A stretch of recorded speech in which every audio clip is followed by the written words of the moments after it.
Hello guys! Welcome sa aking channel. So for today's video, isi-share ko lang sa inyo yung aking binilad na sibuyas. So ito yung second batch na to siya. So gawin to namin siyang seasoning. So parang alam mo yung seasoning na ano na siya, 7-in-1 na siya. So ayan. May sibuyas, ayan, sibuyas, bawang, at saka binilad na lemon. So yan siyang ano namin. Yan ang ano. So pag natuyo na naman yan siya, is kulang pa nga ito kasi pag once nagigagawa ko ng juice, yun ang ginagawa namin, binibilad ko dito sa labas. So ayan. So totally dito guys, hindi talaga dito sa amo ko talaga guys, hindi matapon-tapon ko ano yung mga ano namin, hindi talaga matapon-tapon guys, kasi ultimo yung balat ng talong nilalaga nila, ilalagay sa buhok nila. So ganun ka ano yung mga amo ko, talagang as in wala kang maitatapon. So ito hindi pa siya tuyo siya. Ano pa lang to siya. Ilang days ko pa lang to siya ilang days pa to siya matutuyo. So ayan. Ayan, ito naman yung yung bawang namin talagang tunog na yung bawang, talagang ano na talaga siya sa ano.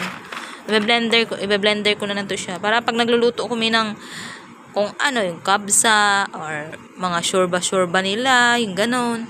So isang isang lagayan na lang, hindi na ako maglalagay ng kung ano-ano pa. So isang lagayan na lang kasi ito naman siya ito siya at saka ito ay pinaghahaluin na siya pag nagbe-blender. So pati bawang. So lalagyan lang namin to sa ng paminta. Ayan. Ito ilalagyan din namin to ng lalagyan pag blender nito, lalagyan namin ng asin, pamintang buo, tapos luyang dilaw, at saka luya na puti. 'Yun ang nilalagay namin.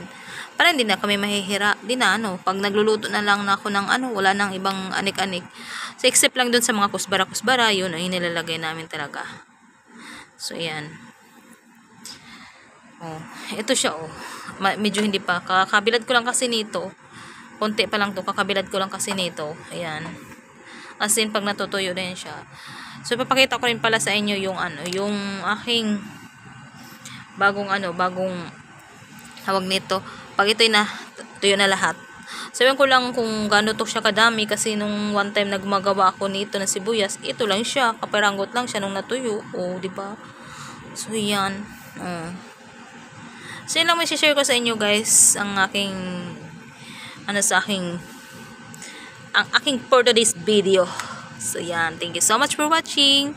Please subscribe to my YouTube channel. Paki-click na rin ang notification bell para updated kayo sa aking mga bagong upload na video.